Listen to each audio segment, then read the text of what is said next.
May nakita nga akong content ng magulang, sabi niya, pinapapanood lang niya sa anak niya yung mga anime na 90s na luma. Kasi daw yung mga cartoons ngayon in children's show masyadong highly stimulating sa mga tao, lalo na sa bata. Gets. Oo nga, pag pinanonood ko rin, ako nga hindi makasabay eh. Talaga? Para siyang pang Teka, ba't matanda. ka nanonood nun? Hindi, minsan masisilip ko. Kuya, nasa hotel, diba masisilip ko siya. Tapos Children's show? parang yung salita nila, hindi naman ganun magsalita dati sila, sila Nelu, ganun, sila si Nelu? Zeki. Yun, yung mga cartoons dati. Dati madaling intindihin eh. Parang pang matanda na yung salita. Nung sa cartoons ngayon. Ngayon, yung pati cartoons yung mga sa topic nila ba? bata rin yung kung paano magsalita yung mga cartoons. Dati? Ano na? Ngayon. Ngayon. Wala nang baby talk.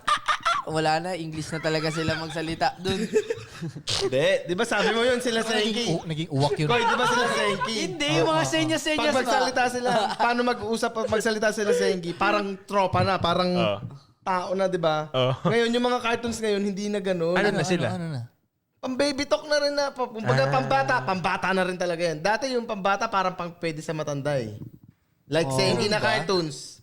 Gets, pwede Hindi, panoorin. ang nakikita kong mga cartoons ngayon, yung parang matanda na sila magsalita, yung parang yung mga topic nila parang hindi na bata. Ay, yung mga advanced na.